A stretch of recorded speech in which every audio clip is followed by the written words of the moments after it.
আসসালামু আলাইকুম এভরিওয়ান। আজকে আমাদের জিএসটি কোশ্চেন ব্যাংক সলভ সিরিজের পার্ট 2। আজকে আমরা জিএসটি এর 2022-23 শিক্ষাবর্ষে ভর্তি পরীক্ষায় আসা হায়ার ম্যাথের সকল এমসিকিউ ব্যাখ্যা সহ সমাধান করব। এর আগের ক্লাসে আমরা জিএসটি এর 2023-24 শিক্ষাবর্ষে ভর্তি পরীক্ষায় আসা হায়ার ম্যাথের সকল এমসিকিউ সমাধান করেছি। সেই ক্লাসটির লিঙ্ক তোমরা এই ক্লাসের ডিসক্রিপশন বক্সে এবং কমেন্ট বক্সে পেয়ে যাবে। এছাড়া আজকের ক্লাসের লেকচার নোটের পিডিএফটিও তোমরা এই ক্লাসের ডিসক্রিপশন বক্সে এবং কমেন্ট বক্সে পেয়ে যাবে। চলো আজকের প্রথম প্রশ্নটা সলভ করা যাক। প্রশ্নটি এসেছে কনিক থেকে। প্রশ্নে বলা হচ্ছে যে কনিকের পরামিতিক সমীকরণ x ইকুয়াল টু 3+at² এবং y ইকুয়াল টু 2at সেটার শীর্ষবিন্দুর স্থানাঙ্ক কত হবে। তো এরকম পরামিতিক সমীকরণ দেওয়া থাকলে x আর y বাদে অতিরিক্ত যে চলক অর্থাৎ t রয়েছে, আমরা দুই পাশ থেকেই t এর মানটা বের করার চেষ্টা করব। তো প্রথমেই আমাদের দেওয়া রয়েছে যে x ইকুয়াল টু 3+at²। এখান থেকে আমরা শুধুমাত্র t² রেখে দিব, বাকিগুলোকে এই পাশে নিয়ে আসব। তাহলে +3 এই পাশে নিয়ে আসলে হবে -3, অর্থাৎ x - 3 ইকুয়াল টু at²। এরপর a গুণাকারে আছে, এই পাশে নিয়ে আসলে হবে ভাগ। তাহলে x - 3 ভাগ a সমান সমান t²। একইভাবে আমরা লিখতে পারি যে দেওয়া আছে y সমান সমান 2at।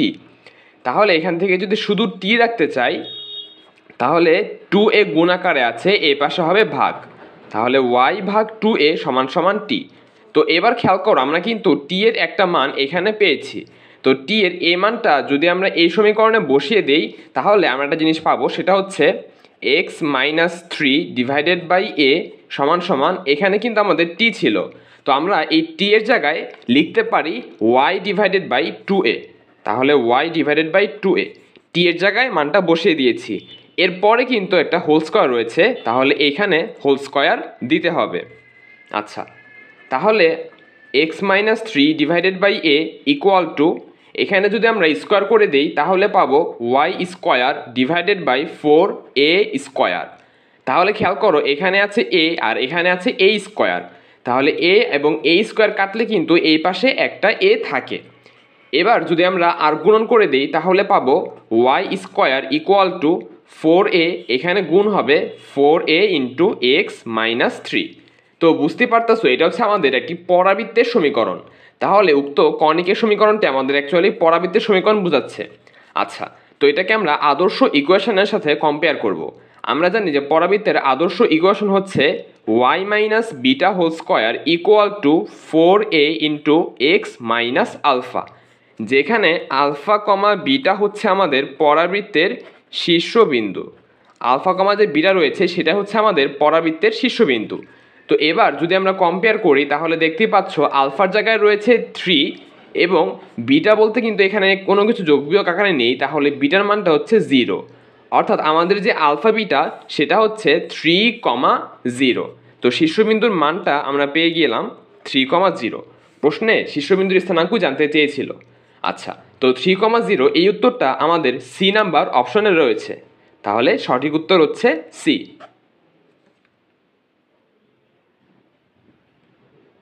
2 নম্বর এমসিকিউটা সমতলে বস্তুকণার গতি চ্যাপ্টার থেকে এসেছে। প্রশ্নে বলা হচ্ছে যে ভূমি থেকে শূন্যে নিক্ষিপ্ত একটি বল 100 মিটার দূরে ভূমিতে ফিরে আসে।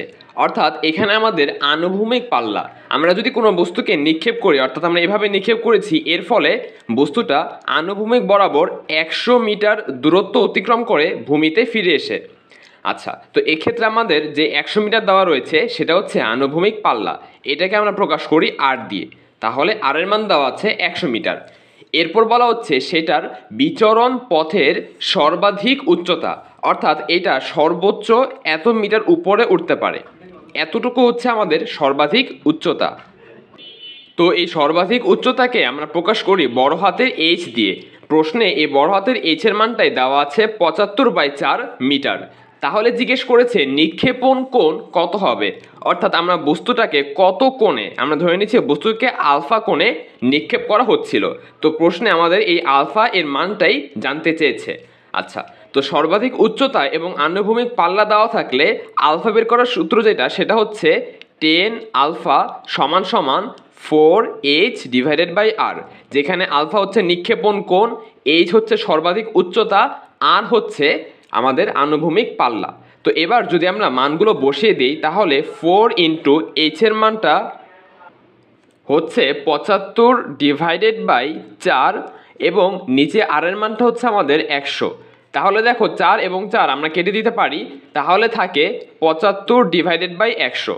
আচ্ছা, এবার 75 আর 100 যদি আমরা কাটাকাটি করি, 3 দিয়ে কাটাকাটি করা যায়, বা 3 অ্যাকচুয়ালি 25 দিয়ে কাটাকাটি করা যায়, তাহলে 3 25-এ 75 আর এটাকে 25 দিয়ে কাটলে হবে 4, 4 25-এ 100। তাহলে 10 আলফা এর মানটা আমরা পেলাম 3/4।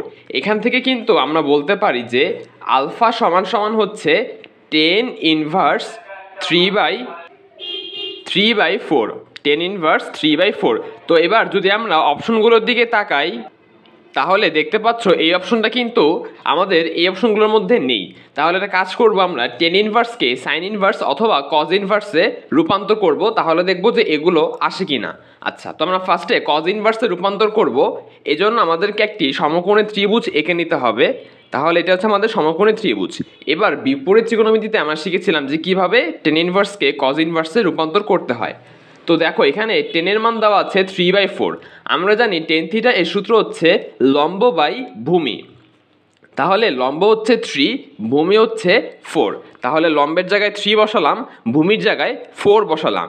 এবার অতিভুজ হবে 5। আমরা পড়েছিলাম যে 3, 4, 5 সমকোণী ত্রিভুজের কিছু বাহুর অনুপাত ছিল দুইটা, যেগুলো সবসময় নির্দিষ্ট। একটা হচ্ছে 3, 4, 5 আর একটা হচ্ছে 5, 12, 13। অর্থাৎ মনে রাখবে এখানে যে সবচেয়ে বড় যে বাহুটা সেটা কিন্তু অতিভুজ নির্দেশ করে, আর বাকি দুইটা লম্ব আর ভূমি নির্দেশ করে। তো যেহেতু লম্ব আর ভূমি 4, সেহেতু 3 এবং 4, সেহেতু অতিভুজটা অবশ্যই 5 হবে। যদি লম্ব আর ভূমি 5 এবং 12 হতো তাহলে অতিভুজটা কেমন অবশ্যই 13 বলতাম। আচ্ছা, তাহলে এখানে আমরা অতিভুজ পেয়ে গেলাম। এবার যদি আমরা এটাকে কজ ইনভার্সে রূপান্তর করি তাহলে কজ ইনভার্সের সূত্র ছিল ভূমি বাই অতিভুজ। তো দেখতে পাচ্ছ ভূমি হচ্ছে 4 এবং অতিভুজ হচ্ছে 5, তাহলে কজ ইনভার্স 4/5 আমরা লিখতে পারি। একইভাবে যদি আমরা এটাকে সাইন ইনভার্সে রূপান্তর করি তাহলে হবে সাইন ইনভার্স 3/5। তবে সাইন ইনভার্স 3/5 কিন্তু কোথাও নেই, বাট এইটা অপশনে রয়েছে। কজ ইনভার্স 4/5 এই উত্তরটা কিন্তু আমাদের বি নাম্বার অপশনে রয়েছে। তাহলে বলতে পারি যে সঠিক উত্তর হচ্ছে বি। 3 নম্বর এমসিকিউটা অন্তরীকরণের লিমিট থেকে এসেছে।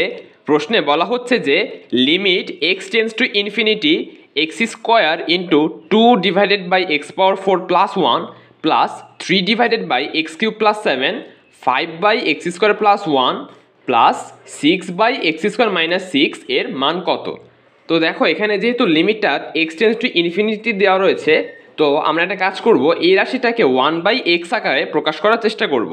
কারণ 1/x হলে 1/ইনফিনিটি হবে, আর 1/ইনফিনিটির জায়গায় কিন্তু আমরা 0 বসিয়ে দিতে পারবো। আচ্ছা, তাহলে আমরা যে কাজটা করব, দেখতে পাচ্ছ এখানে এক্স স্কোয়ারটা গুণ আকারে রয়েছে, অর্থাৎ উপরে রয়েছে। উপরের সবগুলোর সাথে কিন্তু এক্স স্কোয়ার গুণ আকারে রয়েছে, অর্থাৎ 2x square, 3x square, 5x square এভাবে রয়েছে। তো আমরা যদি এটাকে নিচে নিয়ে যাই অর্থাৎ ভাগ আকারে লিখতে চাই তাহলে এটা উল্টিয়ে যাবে। তাহলে আমরা লিখতে পারি একবারে যে limit x tends to infinity, উপরে হচ্ছে 2, তো এক্স স্কোয়ারটা আমরা 2 এর সাথে গুণ না করে আমরা যদি নিচে নিয়ে যাই তাহলে কিন্তু এর সাথে ভাগ হবে। অর্থাৎ আমি বলতে চাচ্ছি লাইনটা হবে x power 4 plus 1 divided by x square. অর্থাৎ আমরা যদি উপরে না লিখে নিচে লিখতে যাই তাহলে কিন্তু এটা উল্টিয়ে যাবে, উল্টিয়ে নিচে চলে যাবে। একইভাবে প্রত্যেকটার সাথে আমরা সেম কাজ করতে পারি, তাহলে হবে x cube plus 7 divided by x square plus 5 by x square plus 1 divided by x square. একইভাবে plus 6 by x square minus 6 divided by x square.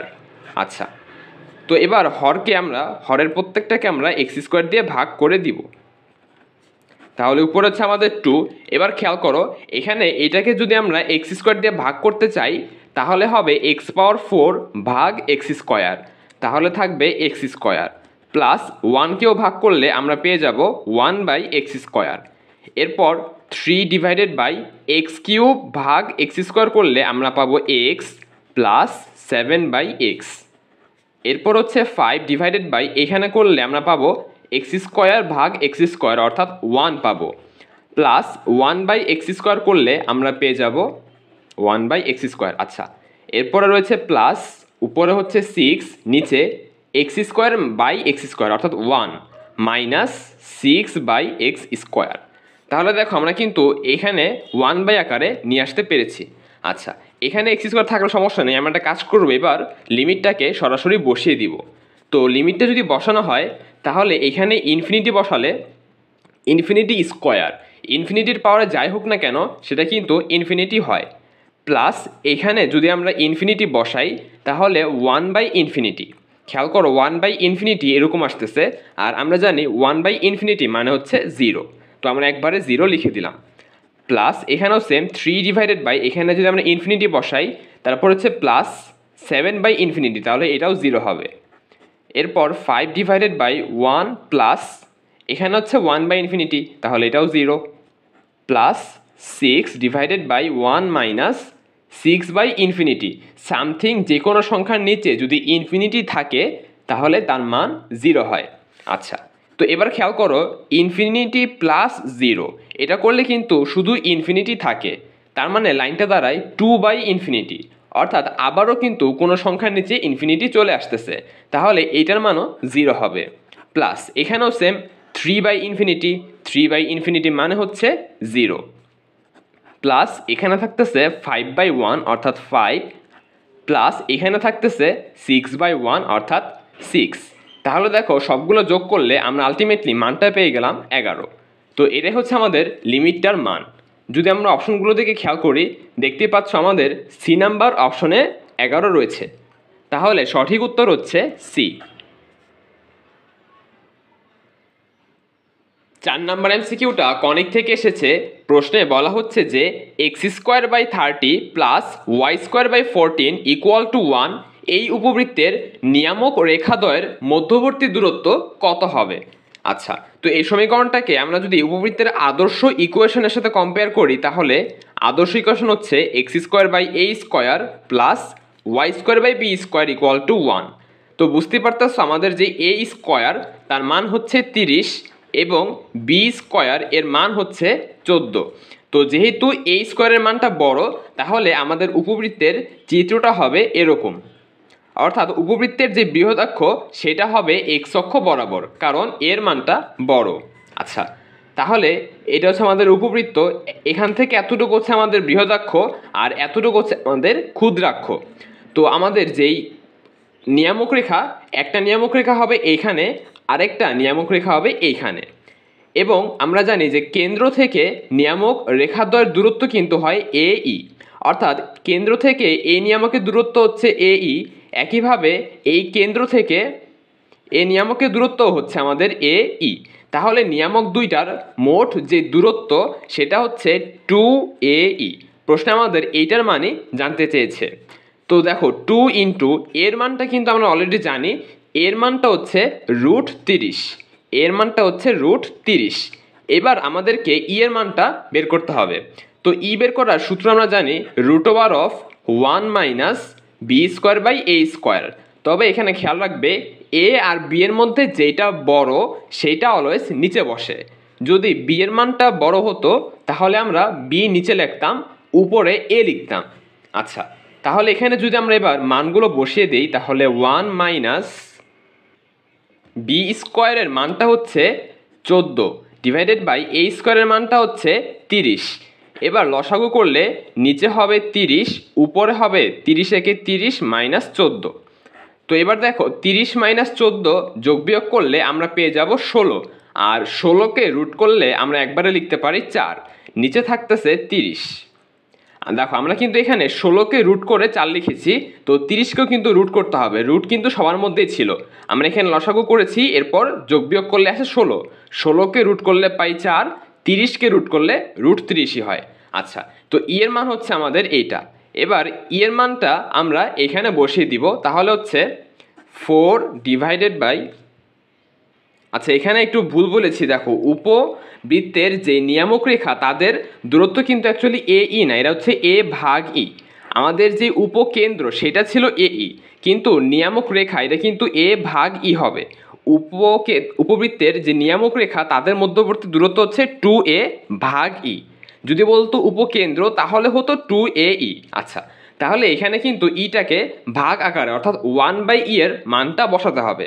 তো দেখো ই এর মান যদি হয় 4/√30, তাহলে 1/e এটার মান হবে √30/4। তো আমাদেরকে এখানে দেখো 2a তার মান বসিয়েছি, তারপরে কিন্তু এটা অ্যাকচুয়ালি 1/e। ই যেহেতু নিচে আছে এটাকে বলতেছি 1/e, তাহলে এখানে আমরা 1/e এর মান বসাবো, এটা হচ্ছে √30/4।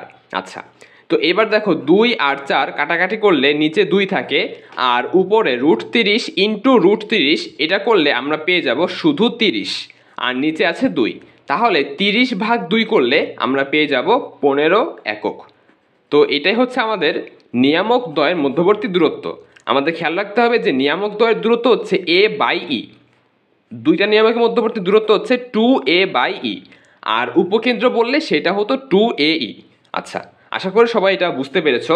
তাহলে এই এমসিকিউটার উত্তর হচ্ছে আমাদের সি নাম্বারটা। 5 নাম্বার এমসিকিউটা সরলরেখা থেকে এসেছে। প্রশ্নে বলা হচ্ছে যে এ একটা বিন্দু যার স্থানাঙ্ক হচ্ছে -1,3, বি বিন্দুর স্থানাঙ্ক -2,1। তো এই দুটি বিন্দুগামী সরল রেখার উপরে অবস্থিত পি বিন্দুর স্থানাঙ্ক কোনটি হবে? তো পি বিন্দুর স্থানাঙ্ক এখানে বলা আছে a, a। তো এর মানগুলোই আমাকে মূলত বের করতে হবে।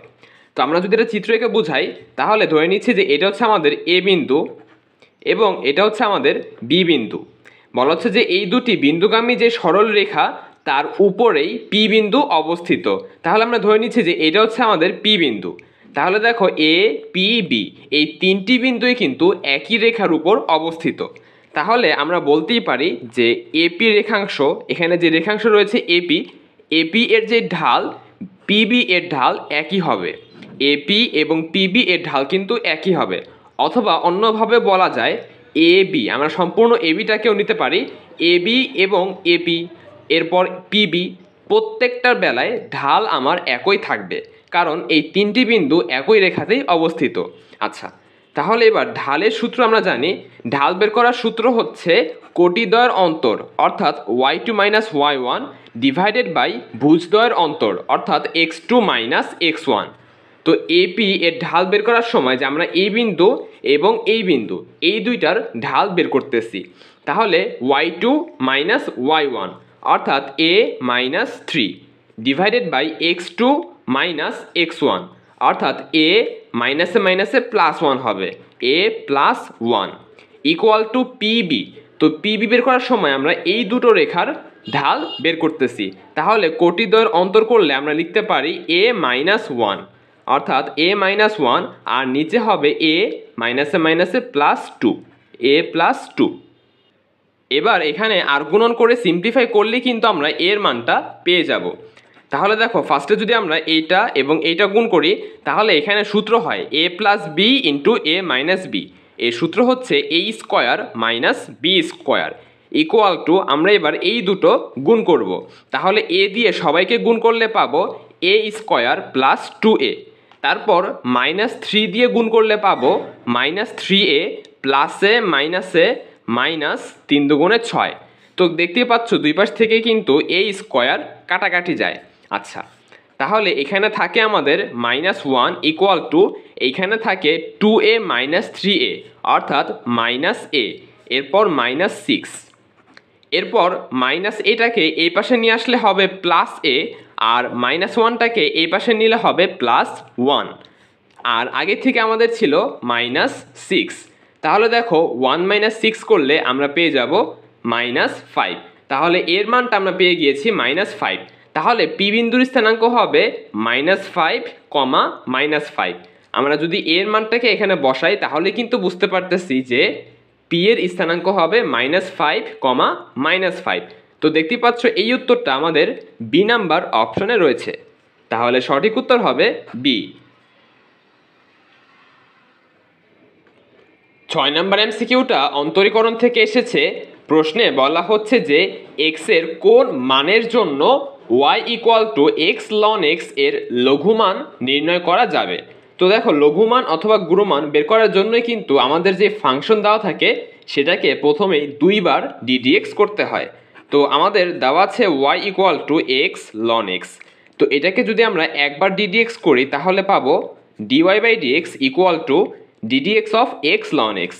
দেখতে পাচ্ছ এখানে কিন্তু দুটি রাশি গুণাকারে রয়েছে, তো আমাদেরকে এখানে ddx অফ uv এই সূত্রটা অ্যাপ্লাই করতে হবে। তো সূত্রটা ছিল u ddx অফ v, অর্থাৎ একবার আমরা u কে রেখে v কে ddx করব, অর্থাৎ x ddx of ln x। তারপর প্লাস v কে রেখে u কে ddx করব, অর্থাৎ ln x into ddx of x। আশা করি বুঝতে পেরেছো, আমরা u কে রেখে v কে ddx করেছি, প্লাস v কে রেখে u কে ddx করেছি। তাহলে এবার দেখো x ইন্টু ln x কে ddx করলে আমরা পেয়ে যাব 1/x প্লাস ln x এর জায়গায় ln x থাকলো, ইন্টু x কে ddx করলে আমরা পেয়ে যাব 1। তাহলে ফাইনালি পাচ্ছি 1 প্লাস ln x। তো এটা হচ্ছে আমাদের dy বাই dx এর মান। এবার আমরা এটাকে আরও একবার ddx করব, তাহলে পাবো d square y divided by dx square.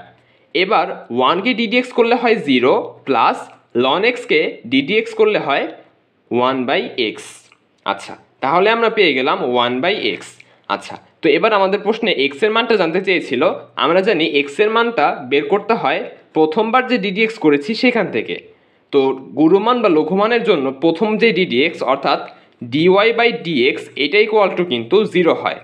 আচ্ছা, তো এটার মানে আমরা পেয়েছিলাম 1 plus ln x equal to হচ্ছে 0। এবার প্লাস 1কে এই পাশে পাঠালে আমরা পাবো -1।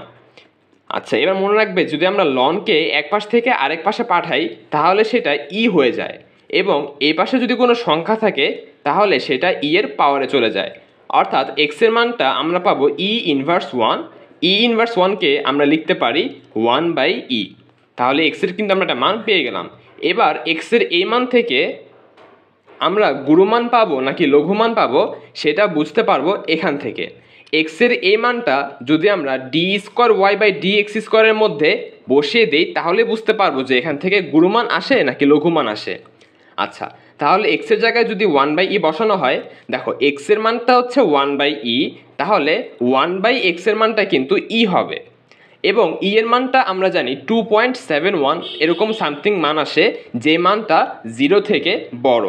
তো যেহেতু এক্স এর এই মানের জন্য আমরা d square y by d x স্কোয়ারের মান পজিটিভ পাচ্ছি, অর্থাৎ 0 থেকে বড় মান পাচ্ছি, তাহলে এখান থেকে কিন্তু আমরা অবশ্যই লঘুমান পাবো। এবং যেহেতু এখানে এক্স এর একটাই মান রয়েছে যেখান থেকে আমরা লঘুমান পাবো, তাহলে বলতে পারি যে এই ফাংশন থেকে কিন্তু আমরা কোনো গুণমান পাবো না, শুধুমাত্র লঘুমান পাবো। আর সেটা তখনই পাবো যখন x ইকুয়াল টু 1/e হয়। তো প্রশ্নে x এর মানটা জানতে চেয়েছিল, তো x এর মানটা কিন্তু আমাদের সি নাম্বার অপশনে রয়েছে, তাহলে বলতে পারি যে সঠিক উত্তর হবে সি। চলো এবার 7 নাম্বার এমসিকিউটা সলভ করি। প্রশ্নে বলা হচ্ছে যে 4y minus 3x plus 12 equal 0 এবং 4y minus 3x plus 3 equal 0 রেখাদ্বয়ের মধ্যবর্তী দূরত্ব কত একক। তো দেখতেই পাচ্ছ দুইটা সমীকরণেই কিন্তু x এর সহগ এবং y এর সহগ পরস্পর সমান। তো যেহেতু x এবং y এর সহগদ্বয় পরস্পর সমান, তাহলে বলতে পারি রেখাদ্বয় কিন্তু সমান্তরাল। আচ্ছা, তো দুটি সমান্তরাল রেখার মধ্যবর্তী দূরত্ব বের করার সূত্র হচ্ছে modulus of c1 minus c2 divided by root a square plus b square. তো এখানে c বলতে আমি রেখাদ্বয়ের ধ্রুবকদ্বয়কে বোঝাচ্ছি। আমরা একটাকে ধরবো c1 আর একটাকে ধরবো c2। তাহলে c1 মাইনাস c2 করলে বলতে পারি 12 মাইনাস 3। আর এখানে মডুলাস দেওয়া হয় যাতে বিয়োগ করলে যদি নেগেটিভ চলে আসে মডুলাস সেটাকে পজিটিভ বানিয়ে দেয়। আচ্ছা, নিচে root over of a square, a মানে হচ্ছে এক্স এর সহগ যেটা হচ্ছে -3, তাহলে এখানে হচ্ছে -3 হোল স্কোয়ার প্লাস বি হচ্ছে ওয়াই এর সহগ যেটা হচ্ছে 4, তাহলে এখানে 4 স্কোয়ার। এবার 12 থেকে 3 বিয়োগ করলে আমরা পেয়ে যাব 9। নিচে 3কে স্কোয়ার করলে আমরা পাবো -3কে স্কোয়ার করলে পাবো 9 প্লাস 4কে স্কোয়ার করলে আমরা পাবো 16। তাহলে 16 আর 9 যোগ করলে হয় 25 এবং 25কে রুট করলে আমরা পেয়ে যাই 5 আর উপরে থাকতেছে 9। তাহলে এটাই হচ্ছে আমাদের রেখাদ্বয়ের মধ্যবর্তী দূরত্ব 9/5। দেখতে পাচ্ছ এই উত্তরটা আমাদের প্রথম অপশনে রয়েছে। তাহলে সঠিক উত্তর হবে এ। 8 নম্বর এমসিকিউটা কনিক থেকে এসেছে। প্রশ্নে বলা হচ্ছে যে 2x square plus y square minus 8x minus 2y plus 1 equal 0 উপবৃত্তটির কেন্দ্রের স্থানাঙ্ক কত হবে।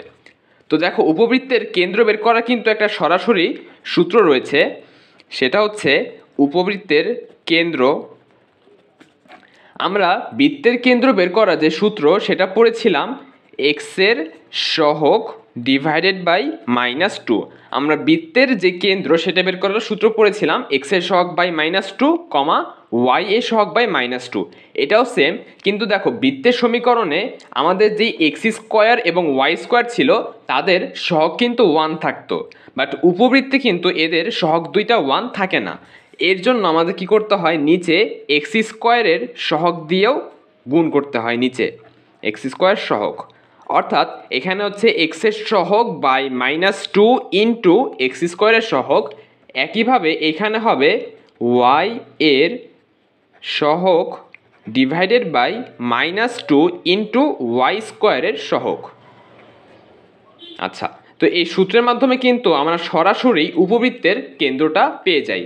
তো এবার যদি আমি মানগুলো বসিয়ে দিই তো দেখতে পাচ্ছ আমাদের এক্সের সহগ হচ্ছে -8 ডিভাইডেড বাই -2 ইন্টু এক্স স্কোয়ারের সহগ হচ্ছে 2, তাহলে এখানে বসবে 2।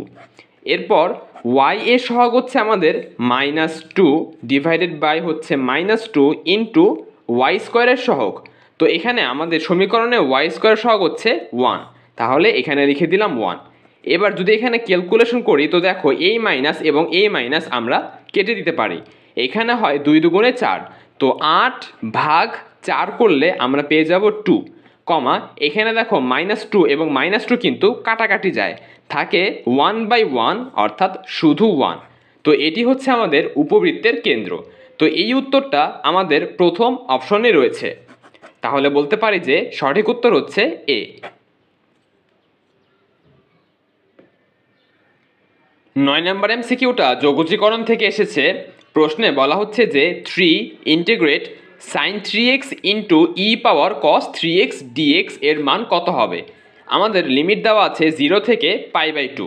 তো এখানে আমরা যেটা করতে পারি সেটা হচ্ছে দেখো ই এর যে পাওয়ার রয়েছে সেটাকে z ধরলে কিন্তু আমরা sin 3x dx পেয়ে যাব। তাহলে এখানে আমরা ই এর পাওয়ারটাকে z ধরে নিব, অর্থাৎ cos 3x equal to z ধরবো। এবার দুই পাশে ddx করব। তো cos থিটাকে ddx করলে হয় মাইনাস সাইন থিটা অর্থাৎ 3x। এবং মনে রাখবে এক্সের যদি কোনো সহগ থাকে তাহলে সেই সহগ দিয়ে গুণ করতে হয়। তো এক্সের সহগ রয়েছে 3, এজন্য আমরা 3 দিয়ে গুণ করে দিলাম, ইকুয়াল টু হবে dz/dx। এবার dx ভাগ আকারে আছে, এ পাশে আসলে গুণ হবে, তাহলে হচ্ছে -3 sin 3x into dx equal two dz। আচ্ছা, আর প্রশ্নে খেয়াল করো এখানে আমাদের sin 3x ইন্টু dx রয়েছে, -3 কিন্তু নেই। তো আমরা যদি -3টাকে এই পাশে পাঠিয়ে দেই তাহলে ভাগ হবে, অর্থাৎ dz ভাগ -3। আচ্ছা, তাহলে লাইনটা দাঁড়ায় 3 ইন্টু 0 থেকে π/2 sin 3x ইন্টু dx, এর জায়গায় আমরা লিখে দিতে পারি dz ভাগ -3। তো ভাগ -3 এখানে না লিখে আমরা বাইরে লিখতে পারি ভাগ -3। আচ্ছা, এবার ভিতরে থাকবে ই পাওয়ার cos 3x, আর cos 3x এর জায়গায় আমরা লিখে দিব z।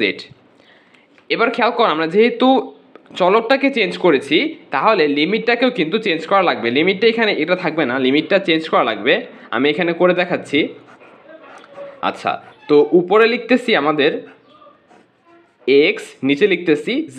তো x এর বেলায় আমাদের লিমিট ছিল 0 এবং π/2। এবার এই লিমিটগুলো আমরা এখানে বসাবো, তাহলে z এর যে মান পাবো সেটাই হবে নতুন লিমিট। আচ্ছা, তাহলে x এর জায়গায় 0 বসালে cos 0, আমরা জানি cos 0 এর মান হচ্ছে 1। এরপর π/2 বসালে cos 3π/2, তো cos 3π/2 অথবা cos শুধু π/2 দুইটার মানে কিন্তু 0 আসে। আচ্ছা, তাহলে আমরা নতুন লিমিটটা পেয়ে গেলাম 1 থেকে 0, অর্থাৎ যেখানে 0 ছিল সেখানে আমাদের 1 লিখতে হবে, তো এখানে আমাদের হবে 1, আর যেখানে π/2 ছিল সেখানে লিখতে হবে 0। আচ্ছা, তাহলে দেখতেই পাচ্ছ এবার এখানে আমাদের যদি কাটাকাটি করি তাহলে কিন্তু বাইরে থাকতেছে মাইনাস ইন্টিগ্রেট 1 থেকে 0, আর এখানে থাকতেছে e⁻z dz। আচ্ছা, তো যেহেতু শুরুতে মাইনাস চলে এসেছে, তো মাইনাসটাকে বাদ দেওয়ার জন্য আমরা একটা কাজ করতে পারি, সেটা হচ্ছে লিমিটটাকে উল্টিয়ে দিতে পারি। লিমিট উল্টিয়ে দিলে নতুন করে আরেকটা মাইনাস চলে আসে, তো নতুন মাইনাস আর আগের মাইনাস দুইটা মাইনাসই কিন্তু প্লাস হয়ে যাবে। আচ্ছা, তো শুরুতে মাইনাস থাকলে আমরা অবশ্যই এই কাজটা করব। এবার আমরা ইন্টিগ্রেট করে দিব, তো e⁻z কে ইন্টিগ্রেট করলে কিন্তু e⁻z-ই থাকে। লিমিট হচ্ছে 1 0। এবার আমরা সিম্পলি লিমিটটা বসিয়ে দিব, তো ফার্স্টে আপার লিমিট বসালাম, এরপর মাইনাস জেডের জায়গায় লোয়ার লিমিট অর্থাৎ 0 বসালাম। তাহলে e⁻1 করলে আমরা পাবো e মাইনাস e⁻0। যে কোনো কিছুর উপরে পাওয়ার 0 হলে তার মানটা হয় 1। তাহলে ফাইনালি আমরা অ্যান্সারটা পেয়ে গেলাম e-1।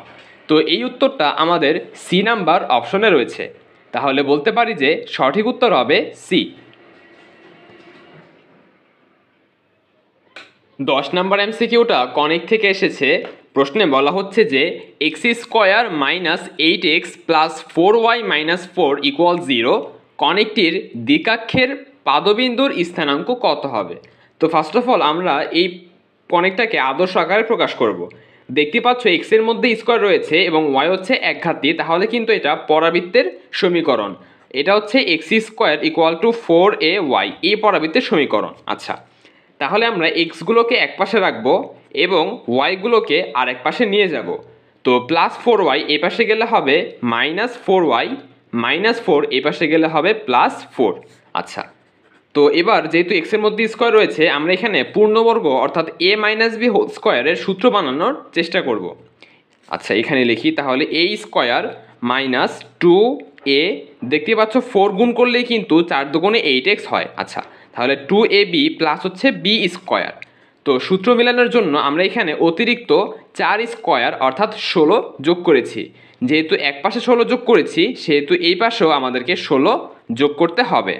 আচ্ছা, তাহলে এবার দেখো এইটার সূত্র হচ্ছে a minus b whole square equal to, এইখানে আমাদের থাকে মাইনাস 4y প্লাস 16 আর 4 যোগ করলে পাবো 20। তাহলে মাইনাস 4y প্লাস 20, এখান থেকে আমরা y এর যে সহগ থাকবে সেটাকে কমন নিয়ে নিব। তো আমরা এখান থেকে মাইনাস 4 কমন নিচ্ছি, তাহলে হবে y মাইনাস 5। মাইনাস কমন নেওয়ার কারণে চিহ্নটা চেঞ্জ হয়ে গেল, আর 20 ভাগ 4 করলে আমরা পাই 5। তো এটা হচ্ছে আমাদের পরাবৃত্তের সমীকরণ। এবার এর সাথে এটা কম্পেয়ার করলে আমরা বুঝতে পারতেছি যে এক্স এর জায়গাতে রয়েছে x মাইনাস 4, তারপর y এর জায়গাতে রয়েছে y মাইনাস 5, এবং দেখো এই যে মাইনাস 4 এটাকে আমরা চাইলে লিখতে পারি 4 ইন্টু মাইনাস 1, অথবা মাইনাস 4 এভাবে থাকলে হচ্ছে আমাদের সমস্যা নেই। তো আমরা পেয়ে গেলাম x² equal to minus 4ay। আচ্ছা, তাহলে x² equal to minus 4ay এটা পাচ্ছি। তো এবার আমরা এটা চিত্র এঁকে নিব। ধরে নিচ্ছি এটা হচ্ছে আমাদের এক্স অক্ষ, এটা ওয়াই অক্ষ। তাহলে যেহেতু ওয়াই হচ্ছে একঘাতি, তাহলে পরাবৃত্তের মুখটা হবে ওয়াই অক্ষ বরাবর, এবং যেহেতু শুরুতে মাইনাস রয়েছে সেহেতু পরাবৃত্তের মুখটা কিন্তু ওয়াই অক্ষের নেগেটিভ দিকে, অর্থাৎ এভাবে হবে। দেখো আমরা এটাকে কম্পেয়ার করতেছি x² equal to minus 4ay এই পরাবৃত্তের সাথে। তো এই পরাবৃত্তের চিত্র কিন্তু এটাই। ওয়াই যেহেতু একঘাতি সেহেতু পরাবৃত্তের মুখটা হবে ওয়াই অক্ষের দিকে, এবং যেহেতু মাইনাস রয়েছে সেহেতু চিত্রটা নিচের দিকে হবে। প্লাস 4ay হলে উপরের দিকে হতো। আচ্ছা, তাহলে এটা হচ্ছে আমাদের পরাবৃত্ত, এইটার উপকেন্দ্র হচ্ছে এইখানে, এবং যে নিয়ামক রেখা সেটা হচ্ছে এইটা। এটা হচ্ছে আমাদের পরাবৃত্তের নিয়ামক রেখা এর ক্ষেত্রে। তো যে পাদবিন্দু প্রশ্ন জানতে চেয়েছে সেই পাদবিন্দু হচ্ছে আমাদের এইটা। দেখো আমরা জানি যে পরাবৃত্তের এটা হচ্ছে শীর্ষবিন্দু, তো শীর্ষবিন্দু হতে উপকেন্দ্রের দূরত্ব হচ্ছে a, এবং শীর্ষবিন্দু হতে নিয়ামকের পাদবিন্দু এটাও হচ্ছে a। তাহলে এই বিন্দুর স্থানাঙ্ক হবে 0, a। আমাদের যেই পরাবৃত্তের যে নিয়ামক রেখা তার পাদবিন্দুর স্থানাঙ্ক হচ্ছে 0, a। এটা তখনই হবে যখন x আর y থাকবে, অর্থাৎ আমরা বলতে চাচ্ছি যে x = 0, প্রথমটা মানে ভুজ, দ্বিতীয়টা কিন্তু কোটি। তাহলে x = 0, y = হবে a। এটা হচ্ছে আমাদের পাদবিন্দুর স্থানাঙ্ক, ভুজ 0, কোটি a। তো খেয়াল করো আমরা যে সমীকরণটা পেয়েছি সেখানে কিন্তু x নেই, সেখানে রয়েছে x - 4। তাহলে আমরা এখানে লিখে দিব x - 4, আর এখানে y এর জায়গায় লিখে দিব y - 5, এবং আমাদের এর মানটা হচ্ছে 1। আমরা যদি এই সমীকরণের সাথে এই সমীকরণ কম্পেয়ার করি, দেখো -4 এর সাথে -4 এবং y এর সাথে যেটা গুণাকারে থাকবে সেটাই হচ্ছে a। তো এখানে মাঝখানে কিন্তু কোনো সংখ্যা নেই, তো আমরা এখানে 1 ধরতে পারি, তাহলে এর মানটা হচ্ছে 1। তো এবার x এর মানটা আমরা পেয়ে যাব x = -4, এপাশে গেলে 4, এবং y এর মানটা পাবো -5, এপাশে গেলে +5, অর্থাৎ 1 + 5, তাহলে হচ্ছে 6। তাহলে সুতরাং আমাদের যে পরাবৃত্তের নিয়ামক রেখার পাদবিন্দু সেটার স্থানাঙ্ক হচ্ছে 4,6। আমাদের পাদবিন্দুর স্থানাঙ্ক হচ্ছে 4,6। তো আমরা যদি অপশনগুলোর দিকে তাকাই তাহলে 4,6 এই উত্তরটা আমাদের প্রথম অপশনে রয়েছে, তাহলে বলতে পারি যে সঠিক উত্তর হবে এ। চলো এবার 11 নম্বর এমসিকিউটা সলভ করি। এই এমসিকিউটা বৃত্ত থেকে এসেছে। প্রশ্নে বলা হচ্ছে যে x - 3 whole square plus y - 2 whole square = 25 এই বৃত্তের একটি জ্যা কেন্দ্রে π/2 কোণ উৎপন্ন করে, জ্যাটির দৈর্ঘ্য কত একক? আচ্ছা, এটা কিন্তু খুবই সহজ একটা এমসিকিউ। আমরা যদি বৃত্তের আদর্শ ইকুয়েশনটা জানি সেটা হচ্ছে x - h whole square plus y - k whole square = r², যেখানে h, k হচ্ছে আমাদের বৃত্তের কেন্দ্র। তো কম্পেয়ার করলে দেখতে পাচ্ছ h এবং k এর জায়গাতে আমাদের প্রশ্নে রয়েছে 3,2। তাহলে প্রদত্ত বৃত্তের কেন্দ্র হচ্ছে 3,2 এবং r² জায়গাতে রয়েছে 25। তাহলে r = হচ্ছে √25 অর্থাৎ 5। তো r মানে কিন্তু আমরা জানি ব্যাসার্ধ। তাহলে বৃত্তের কেন্দ্র পেয়ে গেলাম 3,2 আর ব্যাসার্ধ পেয়ে গেলাম 5। এবার যদি আমরা চিত্রটা আঁকার চেষ্টা করি তাহলে এটা হচ্ছে আমাদের বৃত্তের চিত্র, এটা হচ্ছে কেন্দ্র, এবং ধরে নিচ্ছি যে আমাদের যেই জ্যা সেই জ্যা হচ্ছে এটা। তো এই জ্যা বৃত্তের কেন্দ্রে π/2 কোণ উৎপন্ন করে, অর্থাৎ আমরা যদি বিন্দুগুলো যোগ করে দেই তাহলে এইখানে এই কোণটা হচ্ছে 90 ডিগ্রি অর্থাৎ π/2। তাহলে বলতে পারি যে এটা কিন্তু একটা সমকোণী ত্রিভুজ। তো সমকোণী ত্রিভুজে আমাদের যে সমকোণের বিপরীত বাহুটা অর্থাৎ জ্যা, এটা হচ্ছে জ্যা, আবার এটাকে কিন্তু আমরা অতিভুজও বলতে পারি। আচ্ছা, এবং এটা হচ্ছে ব্যাসার্ধ, এটা হচ্ছে ব্যাসার্ধ, ব্যাসার্ধের মান হচ্ছে 5 একক। তো দেখো আমি যদি সমকোণী ত্রিভুজটাকে আরেকবার রাখি তাহলে এটা হচ্ছে আমাদের সমকোণী ত্রিভুজ, লম্বও 5, ভূমিও 5, এবং অতিভুজটাই কিন্তু অ্যাকচুয়ালি আমাদের জ্যা। তো এখানে জ্যা এর দৈর্ঘ্য বলতে অতিভুজের মানটাই জানতে চেয়েছে। তো অতিভুজ বের করার সূত্র আমরা জানি √of লম্ব স্কোয়ার। জ্যা এর দৈর্ঘ্যটা এখানে অতিভুজের সূত্রের মাধ্যমেই বের করতে পারি। তো এটা হচ্ছে √ লম্ব স্কোয়ার প্লাস ভূমি স্কোয়ার। আচ্ছা, তাহলে 5কে স্কোয়ার করলে আমরা পাবো 25 + 25, 25 + 25, এটাকে আমরা লিখতে পারি 25 × 2। তাহলে দেখতে পাচ্ছ 25কে রুট করলে আমরা পাই 5 এবং 2কে রুট করলে আমরা পাই √2। তাহলে আমরা কিন্তু জ্যা এর দৈর্ঘ্যটা 5√2 পেয়ে গেলাম। প্রশ্নে জ্যা এর দৈর্ঘ্যটা জানতে চেয়েছিল, তো বলতে পারি যে আমাদের সঠিক উত্তর হচ্ছে সি। 12 নম্বর এমসিকিউতে বলা হচ্ছে যে a > 1, অর্থাৎ এর মানটা 1 থেকে বড়, তাহলে ddx of ln a power x এর মান কত হবে? দেখো আমরা জানি লগ অথবা লনের ক্ষেত্রে যদি পাওয়ার থাকে তাহলে কিন্তু সেই পাওয়ারটাকে সামনে নিয়ে আসা যায়। তো এটাকে আমরা চাইলে বলতে পারি যে ddx অফ, আমাদের প্রশ্নে দেওয়া আছে ln a পাওয়ার x। তো এটাকে যদি আমরা সিম্পলিফাই করি ফার্স্টে, তাহলে এক্সটাকে সামনে নিয়ে আসতে পারি, তাহলে হবে x ln a। এবার দেখো a হচ্ছে এখানে ধ্রুবক আর এখানে x হচ্ছে চলক। তো আমরা শুধুমাত্র চলককে ddx করি, ধ্রুবকটাকে কিন্তু বের করে দিতে হয়, অর্থাৎ ln a into ddx of x। আচ্ছা, তাহলে x কে ddx করলে হবে 1, তাহলে হচ্ছে ln a ইন্টু 1। লন এ এর সাথে 1 গুণ করলে কিন্তু লন এই থাকে। তো এটাই হচ্ছে আমাদের ddx এর মান। তো দেখতেই পাচ্ছ এই উত্তরটা আমাদের বি নাম্বার অপশনে রয়েছে। তাহলে সঠিক উত্তর হবে বি। 13 নম্বর এমসিকিউটা অন্তরীকরণ থেকে এসেছে। তো এটা সলভ করার জন্য আমরা প্রথমেই যে কাজটা করতে পারি সেটা হচ্ছে ই পাওয়ার ওয়াই, এখান থেকে আমরা ফার্স্টে ওয়াই এর মানটা বের করে নিব। তো এর জন্য দেখো ওয়াইটা কিন্তু পাওয়ারে রয়েছে। তো যদি চলকটা যদি পাওয়ারে থাকে তাহলে আমরা দুই পাশে লন নিয়ে আসি। আচ্ছা, তাহলে দুই পাশে লন নিয়ে আসলে ln e power y equal to হচ্ছে লন টেন ইনভার্স এক্স। এরপর লগ অথবা লনের ক্ষেত্রে কিন্তু আমরা পাওয়ারটাকে সামনে নিয়ে আসতে পারি, তাহলে হয় ওয়াই লন ই। এখন দেখো লন ই এর মানটা কিন্তু আবার 1 হয়, এই জন্য লন ই লেখার প্রয়োজন নেই। তাহলে ওয়াই এর মানটা আমরা পেয়ে যাচ্ছি লন টেন ইনভার্স এক্স। আচ্ছা, এবার যদি আমরা দুই পাশে এক্সের সাপেক্ষে অন্তরীকরণ করি অর্থাৎ ডিডিএক্স করি, তাহলে d y by d x equal to ln ten inverse x. তো এখানে আমাদের চেইন রুল হবে, বুঝতে পারতেছো, ভিতরেরটাকে আমরা এক্স ধরে নিচ্ছি।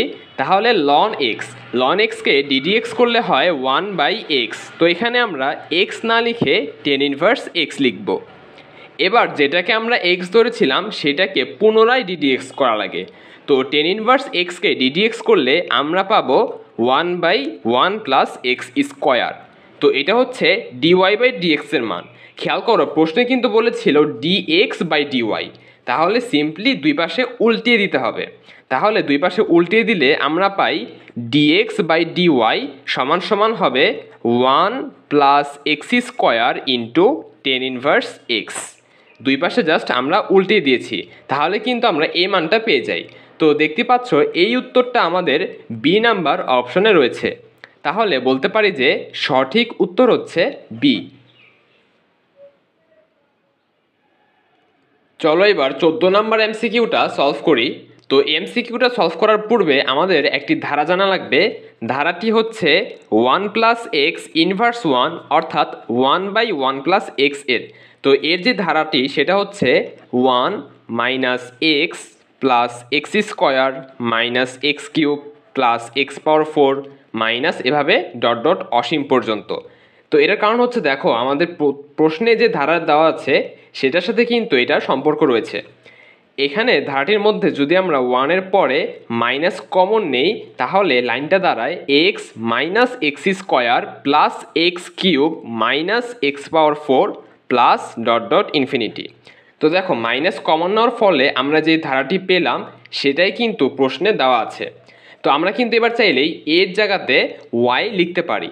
এখানে আমরা লিখে দিচ্ছি 1 মাইনাস ওয়াই, আর এখানে আমাদের ছিল 1 বাই 1 প্লাস এক্স। তো এখান থেকে প্রশ্নে আমাদেরকে এক্সের মানটা জানতে চেয়েছে। তো এর জন্য আমরা দুই পাশে উল্টিয়ে দিব, তাহলে লাইনটা হয় 1 plus x equal to 1 by 1 minus y. এরপর এক্স রাখলাম, প্লাস 1কে এই পাশে পাঠালে হবে মাইনাস 1, তাহলে লাইনটা হয় 1 বাই 1 মাইনাস ওয়াই মাইনাস 1। এবার আমরা সিম্পলি লসাগু করে দিব, তাহলে এখানে থাকতেছে 1 মাইনাস এইটার সাথে 1 গুণ হবে, তাহলে 1 মাইনাস ওয়াই হবে। কিন্তু খেয়াল করো আমাদের কিন্তু শুরুতে একটা মাইনাস ছিল, তাহলে মাইনাসে মাইনাসে এটা কিন্তু প্লাস হবে। এবার 1 মাইনাস 1 কাটাকাটি যায়, উপরে থাকে শুধুমাত্র ওয়াই আর নিচে থাকে 1 মাইনাস ওয়াই। তো এটাই হচ্ছে আমাদের এক্সের মান। প্রশ্নে এটাই জানতে চেয়েছিল। তো দেখতে পাচ্ছ এক্সের এই মানটা কিন্তু আমাদের ডি নাম্বার অপশনে রয়েছে। তাহলে বলতে পারি যে সঠিক উত্তর হচ্ছে ডি। 15 নম্বর এমসিকিউটা ত্রিকোণমিতি থেকে এসেছে। চলো এটা সলভ করা যাক। প্রশ্নে আমাদের দুইটা সাইন থিটা এরকম রয়েছে, দুইটা যোগফল বের করতে বলেছে। তো দেখো আমরা কিন্তু ফার্স্টেই এই কোণটা বড় রয়েছে এটাকে আগে ছোট করতে পারি। এখানে আমাদের রয়েছে sine alpha plus 5 pi by 6। তো এখানে যেহেতু 5 পাই রয়েছে এটাকে আমরা লিখতে পারি 6 পাই মাইনাস পাই ডিভাইডেড বাই 6। মনে রাখবে এখানে আমরা 6 লিখেছি, এই 6টা কিন্তু এর সাথে কানেক্টেড থাকতে হবে। আমরা এখানে হরে যা থাকবে তার গণিতক লিখতে পারবো। আচ্ছা, তো এখানে যেহেতু 6 রয়েছে এবং 6-এর একটা গুণিতক হচ্ছে 6, এজন্য 5 পাইকে আমরা ভেঙে লিখেছি 6 পাই মাইনাস পাই। আমরা কিন্তু লিখতে পারতাম যে 4 পাই প্লাস পাই, কিন্তু 4 যেহেতু 6-এর গুণিতক না, এজন্য 4 লিখিনি, এটা লিখেছি। আচ্ছা, এরপর সাইন আলফা প্লাস, এখানে যদি আমরা এবার ভাগ করে দেই তাহলে 6 পাই ভাগ পাই, 6 পাই ভাগ 6 করলে আমরা পেয়ে যাব পাই। এরপর মাইনাস পাই ভাগ 6। আচ্ছা, এবার আমরা চাইলে এটা কাজ করতে পারি, পাইটাকে শুরুতে লিখতে পারি, তাহলে লাইনটা দাঁড়ায় sine pi plus alpha minus pi by 6। আচ্ছা, এখন দেখো সাইন পাই প্লাস এই পুরোটাকে আমরা ধরতে পারি থিটা, তাহলে সাইন পাই প্লাস থিটা অর্থাৎ পাই প্লাস সামথিং, এটা কিন্তু আমাদের তৃতীয় চতুর্ভাগে পড়ে। এতটুকু হচ্ছে আমাদের পাই অর্থাৎ 180 ডিগ্রি প্লাস থিটা বললে এটা কিন্তু আমরা তৃতীয় চতুর্ভাগে বুঝাই। তো এবার আমরা জানি যে তৃতীয় চতুর্ভাগে সাইনের মানটা কিন্তু মাইনাস, তো আমরা লিখতে পারি minus sine alpha minus pi by 6। পাইয়ের কাজটা ছিল কোন চতুর্ভাগে পড়ে সেটা দেখিয়ে দেওয়া। আচ্ছা, তাহলে এবার কিন্তু আর পাই লিখিনি এজন্য, তাহলে এই জিনিসটাকে আমরা মানটা পেয়ে গেলাম minus sine alpha minus pi by 6, আর আগেরটা ছিল sine alpha minus pi by 6। তো দেখো এইটা আর এইটা যদি আমরা যোগ করে দেই তাহলে সুতরাং sine alpha minus pi by 6, এরপর এই রাশিটার মান আমরা পেয়েছি minus sine alpha minus pi by 6। তো এই দুইটা যোগ করলে কিন্তু প্লাস মাইনাসে কাটাকাটি গিয়ে অ্যান্সারটা 0 চলে আসে। তো এটাই হচ্ছে আমাদের উত্তর, এই উত্তরটা বি নাম্বারে রয়েছে, তাহলে সঠিক উত্তর হচ্ছে বি। 16 নম্বর এমসিকিউটা যোগজীকরণ থেকে এসেছে। প্রশ্নে বলা হচ্ছে যে 2 into integrate cosec sign inverse 1/x dx এর মান কত? লিমিট দেওয়া আছে 0 থেকে 1। তো দেখো ফার্স্টে আমরা যে কাজটা করব সেটা হচ্ছে সাইন ইনভার্সকে আমরা লিখতে পারি এভাবে, আমাদের প্রশ্নে রয়েছে 2, লিমিট হচ্ছে 0 থেকে 1, এরপর কোসেক, ভিতরে রয়েছে সাইন ইনভার্স 1/x। তো সাইন ইনভার্সকে আমরা লিখতে পারি কোসেক ইনভার্স এক্স। যেহেতু সাইন ইনভার্সকে কোসেক ইনভার্স লিখেছি সেহেতু এটা কিন্তু উল্টিয়ে যাবে, তাহলে কোসেক আর কোসেক ইনভার্স আমরা কেটে দিতে পারি, ভিতরে থাকবে শুধুমাত্র এক্স। আচ্ছা, তাহলে বাইরে 2, ভিতরে আসতেছে আমাদের এক্স, আর লিমিটটা হচ্ছে 0 থেকে 1। তাহলে দেখো খুবই কিন্তু সিম্পলিফাই হয়ে গেল। এবার এক্সকে ইন্টিগ্রেট করলে আসবে এক্স স্কোয়ার ডিভাইডেড বাই 2, আর লিমিটটা হচ্ছে 1, 0। তো দেখো আমরা কিন্তু এই 2 এবং এই 2 কেটে দিতে পারি। তো ফার্স্টে যদি আমরা আপার লিমিট অর্থাৎ 1 বসাই তাহলে 1 স্কোয়ার মাইনাস লোয়ার লিমিট 0 বসালে 0 স্কোয়ার। তো 1 কি স্কোয়ার করলে আমরা 1 পাবো, আর এখানে 0 আসে, তাহলে ফাইনালি আমরা অ্যান্সারটা পেলাম 1। তো এটাই হচ্ছে আমাদের সঠিক উত্তর। দেখতে পাচ্ছ এই উত্তরটা কিন্তু আমাদের ডি নাম্বার অপশনে রয়েছে। 1 আর 1.0 একই জিনিস। আচ্ছা, তাহলে বলতে পারি যে সঠিক উত্তর হচ্ছে ডি। 17 নম্বর এমসিকিউটা বিপরীত ত্রিকোণমিতি থেকে এসেছে। দেখো এই এমসিকিউটা সলভ করার জন্য আমরা যে কাজটা করব সেটা হচ্ছে সাইন ইনভার্সকে টেন ইনভার্সে রূপান্তর করব, তাহলে 10 এবং টেন ইনভার্স কাটাকাটি যাবে। একইভাবে এই কজ ইনভার্সকে আমরা সাইন ইনভার্সে রূপান্তর করব, তাহলে সাইন এবং সাইন ইনভার্স কাটাকাটি যাবে। তাহলে ফার্স্টে 10, এই সাইন ইনভার্সকে আমরা লিখতেছি 10 ইনভার্স, তাহলে 10 ইনভার্স লেখার ফলে এই মানটা কিন্তু চেঞ্জ হয়ে যাবে। তো এটা কত হবে সেটা আমি চিত্র এঁকে দেখাচ্ছি। তো আমরা এক সমকোণী ত্রিভুজ আঁকলাম।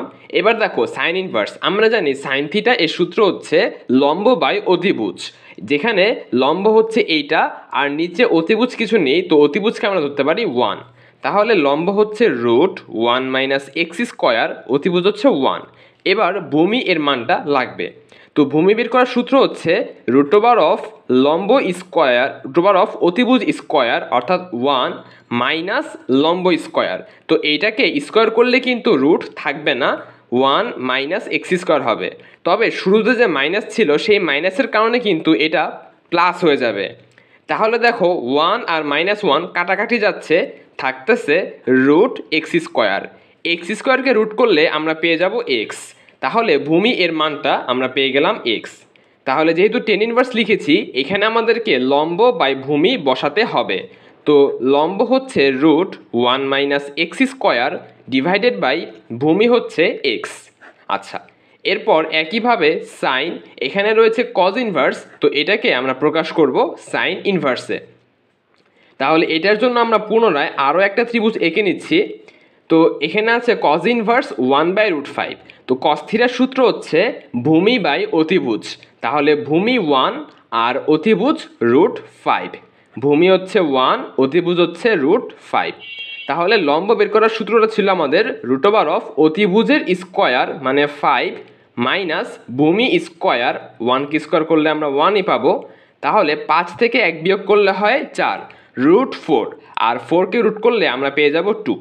আচ্ছা, তাহলে লম্ব 2 আমরা পেয়ে গেলাম। এবার যেহেতু সাইন ইনভার্স লিখেছি তাই এখানে বসাতে হবে লম্ব বাই অতিভুজ। তো লম্ব হচ্ছে 2, অতিভুজ হচ্ছে √5। আচ্ছা, এবার খেয়াল করো আমরা কিন্তু 10 আর 10 ইনভার্স কেটে দিতে পারি। তাহলে আমাদের কাছে থাকবে √1 - x² x ইকুয়াল টু, এই পাশে সাইন এবং সাইন ইনভার্স কেটে দিতে পারি, তাহলে থাকবে 2/√5।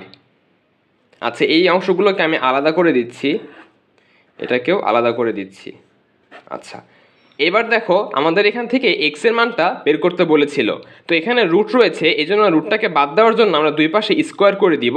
তাহলে 1 - x² হবে, নিচে হবে x²। এইখানে স্কোয়ার করলে হবে 4/5। এরপর যদি আমরা আর গুণন করি তাহলে পাবো 4x² ইকুয়াল টু 5 একে 5 মাইনাস 5x²। তারপর দেখো -5x² যদি এই পাশে নিয়ে আসি তাহলে হবে +5x²। তো 4x² প্লাস 5x² করলে আমরা পেয়ে যাব 9x² ইকুয়াল টু থাকবে 5। এবার 9 গুণাকারে আছে, এ পাশে গেলে হবে ভাগ, তাহলে হচ্ছে 5/9। এবার ফাইনালি স্কোয়ার রয়েছে, এ পাশে গেলে হবে রুট। তো স্কোয়ারকে পাঠালে কিন্তু আমাদেরকে প্লাস মাইনাস রুট দিতে হয়। তো প্লাস মাইনাস 5কে রুট করলে হবে √5, আর 9কে রুট করলে পেয়ে যাব 3। তো এটা হচ্ছে আমাদের এক্স এর মান +/√5/3। তো দেখতেই পাচ্ছ এক্স এর এই মানটা কিন্তু আমাদের প্রথম অপশনে রয়েছে। তাহলে বলতে পারি যে সঠিক উত্তর হচ্ছে এ।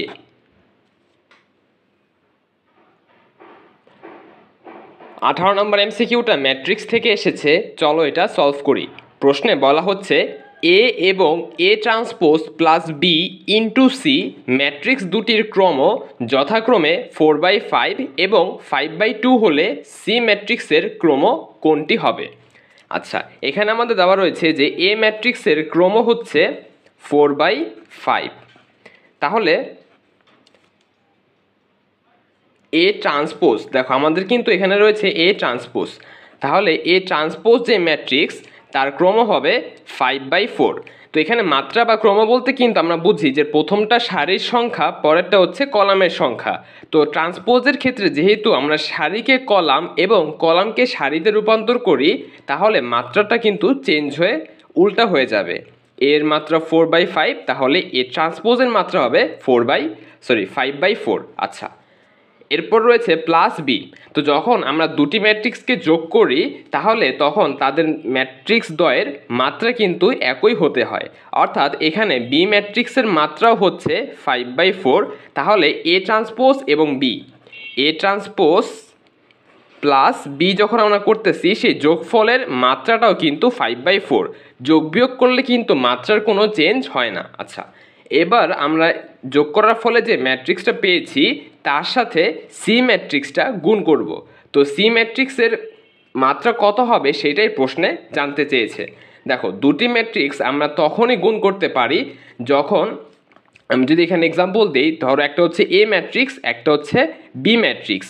তো এই দুটি ম্যাট্রিক্স আমরা ধরে নিচ্ছি যে এদের মাত্রা হচ্ছে m/n আর আরেকটা হচ্ছে n/q। অর্থাৎ আমরা দুটি ম্যাট্রিক্স তখনই গুণ করতে পারবো যখন প্রথম ম্যাট্রিক্সের কলাম এবং দ্বিতীয় ম্যাট্রিক্সের সারির সংখ্যাটা সমান হবে। অর্থাৎ এই দুটি সংখ্যা সমান হতে হয়, তখনই কিন্তু আমরা দুইটা ম্যাট্রিক্স গুণ করতে পারি। তো এখানে দেখো, গুণ করতে হলে সি এর মাত্রার প্রথম যে সংখ্যাটা সেটা কিন্তু অবশ্যই 4 হতে হবে। অর্থাৎ এই দুটিকে সমান হতে হবে। এরপর আমি যদি এখানে জিজ্ঞেস করি যে এবি এর গুণফল যেটা, সেই গুণফলের মাত্রা কত হবে, সেই মাত্রাটা হচ্ছে এম বাই কিউ, অর্থাৎ এই দুটো হচ্ছে। দেখো গুণ করার নিয়ম হচ্ছে যে প্রথম ম্যাট্রিক্সের কলাম আর দ্বিতীয় ম্যাট্রিক্সের সারি এই দুটো সমান হতে হয়, সমান করলাম। এরপর যে গুণফলের মাত্রা, সেই গুণফলের মাত্রা হবে বাকি দুইটি সংখ্যা। আচ্ছা, তাহলে খেয়াল করো আমাদের কিন্তু গুণফলের মাত্রা প্রশ্নে দেওয়া ছিল 5/2। আমাদের যে গুণফল সেটার মাত্রা প্রশ্নে দেওয়া আছে 5/2। তো আমরা জানি যে এইখানে সংখ্যাটা এদের গুণফলের মাত্রা হবে 5, তো হবে 5/2। তো যেহেতু এখানে 2 রয়েছে তাহলে এই সংখ্যাটাও কিন্তু 2 হবে, কারণ দুটি ম্যাট্রিক্স গুণ করার ক্ষেত্রে এই দুটির সমান হতে হয় এবং এই দুটি সংখ্যাই হচ্ছে গুণফলের মাত্রা। তো এখানে 2 দেখে কিন্তু আমরা এখানে 2 বলতে পেরেছি। আচ্ছা, তাহলে ফাইনালি আমাদের সি ম্যাট্রিক্সের যে মাত্রা সেটা হচ্ছে 4/2। তো এই উত্তরটা আমাদের প্রথম অপশনে রয়েছে, তাহলে সঠিক উত্তর হলো এ। 19 নম্বর এমসিকিউতে বলা হচ্ছে r = 8 cos θ plus 6 sin θ conic দ্বারা এক্স অক্ষের খণ্ডিতাংশের দৈর্ঘ্য কত একক হবে। আচ্ছা, আমাদের যে সমীকরণ দেওয়া রয়েছে আমরা একটা কাজ করতে পারি, সবাইকে r দিয়ে গুণ করতে পারি। তাহলে সমীকরণটা দাঁড়ায় r² = 8r cos θ plus 6r sin θ। এটার কারণ হচ্ছে দেখো আমরা জানি কার্তেশীয় আর পোলারের মাঝখানে একটা সম্পর্ক আছে, সেটা হচ্ছে x² প্লাস y² = r²। এরপর x হচ্ছে r cos θ এবং y হচ্ছে r sin θ।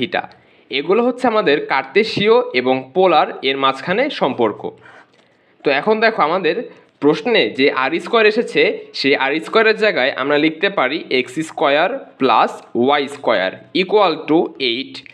r cos θ এর জায়গাতে আমরা লিখতে পারি x প্লাস 6 × r sin θ, এখানে আমরা লিখতে পারি y। এবার যদি সবগুলোকে এক পাশে নেওয়া হয় তাহলে x² plus y² minus 8x minus 6y = 0। তো বুঝতেই পারতেছো এটা হচ্ছে একটা বৃত্তের সমীকরণ। আমরা জানি যে বৃত্তের আদর্শ ইকুয়েশনটা হচ্ছে x² plus y² plus 2gx plus 2fy plus c = 0। এটা হচ্ছে আমাদের বৃত্তের আদর্শ ইকুয়েশন। আচ্ছা, তো এবার প্রশ্ন আমাদের বলছে যে এই কনিকটির অর্থাৎ এই বৃত্তটির এক্স অক্ষের খণ্ডিতাংশের দৈর্ঘ্য কত হবে। তো বৃত্তের এক্স অক্ষের খণ্ডিতাংশের দৈর্ঘ্য বের করার সূত্র হচ্ছে 2√g² মাইনাস সি। তো আমরা যদি এই সমীকরণের সাথে এটা কম্পেয়ার করি তাহলে দেখতে পাচ্ছি এক্স এর সহগ হচ্ছে 2g, আবার এইখানে এক্স এর সহগ হচ্ছে -8। তো বুঝতে পারতেছি 2g = হবে -8, তাহলে g = হবে -8/2। তো -8/2 করলে আমরা পেয়ে যাব -4। এটাই হচ্ছে g এর মান। g এর এই মানটা আমরা এখানে বসিয়ে দিচ্ছি -4², এরপর হচ্ছে -c। তো দেখো এখানে c এর মানটা কিন্তু 0, কারণ কোনো ধ্রুবক পদ নেই। ধ্রুবক পদটাই ছিল আমাদের c, যেহেতু ধ্রুবক পদ নেই তাহলে c এর মানটা হবে 0। এরপর যদি আমরা এখান থেকে ক্যালকুলেশন করি তাহলে 2√4² করলে পেয়ে যাব 16, -4² করলেও +16 হবে, আর 0 বিয়োগ করা লাগবে না কারণ 16ই থাকে। আচ্ছা, এবার 16কে রুট করলে আমরা পেয়ে যাব 4, তাহলে 4 দুগুণে আসতেছে 8। এটাই হচ্ছে আমাদের বৃত্ত দ্বারা এক্স অক্ষের খণ্ডিতাংশের দৈর্ঘ্য। তো দেখো এই উত্তরটা আমাদের প্রথম অপশনে রয়েছে, তাহলে সঠিক উত্তর হলো এ। 20 নম্বর এমসিকিউটা জটিল সংখ্যা থেকে এসেছে, চলো এটা সলভ করা যাক। প্রশ্নে আমাদেরকে দুইটি জটিল সংখ্যা রয়েছে, বলছে যে এই দুইটার গুণফলের মডুলাস কত হবে। তো এটা আমরা দুইভাবে করতে পারি। আমরা হচ্ছে ফার্স্টে এই দুটো গুণ করে তারপর সেই গুণফলের মডুলাস বের করতে পারি, অথবা এই দুইটার আলাদা আলাদা মডুলাস বের করে সেটা গুণ করে দিলেও পারি। অর্থাৎ 3√3 - 3i আমরা ফার্স্টে এইটার মডুলাস বের করব, একই সাথে আমরা -3√3 প্লাস 9i এইটারও মডুলাস বের করব। তো দুইটার আলাদা আলাদা মডুলাস বের করে সেটা গুণ করে দিলেই আমরা অ্যান্সারটা পেয়ে যাব। আচ্ছা, তাহলে দেখো এইটার মডুলাস বের করার সূত্র ছিল রুট ওভার অফ বাস্তব অংশ অর্থাৎ আমাদের যে 3√3 রয়েছে এইটার স্কোয়ার, মডুলাস অফ এইটার স্কোয়ার প্লাস কাল্পনিক অংশ অর্থাৎ আই এর যে সহগ তার স্কোয়ার। তো এখানে আই এর সহগ হচ্ছে -3, তো এখানে হবে -3 হোল স্কোয়ার।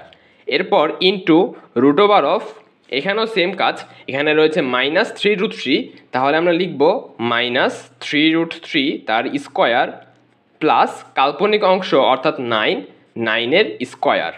আচ্ছা, তাহলে দেখো 3√3 কে স্কোয়ার করলে এখানে দুটো সংখ্যা রয়েছে, তো ফার্স্টে 3কে স্কোয়ার করলে আমরা পাবো 9 গুণ √3 কে স্কোয়ার করলে আমরা পাবো 3, এরপর প্লাস -3কে স্কোয়ার করলে কিন্তু আমরা 9 পাবো।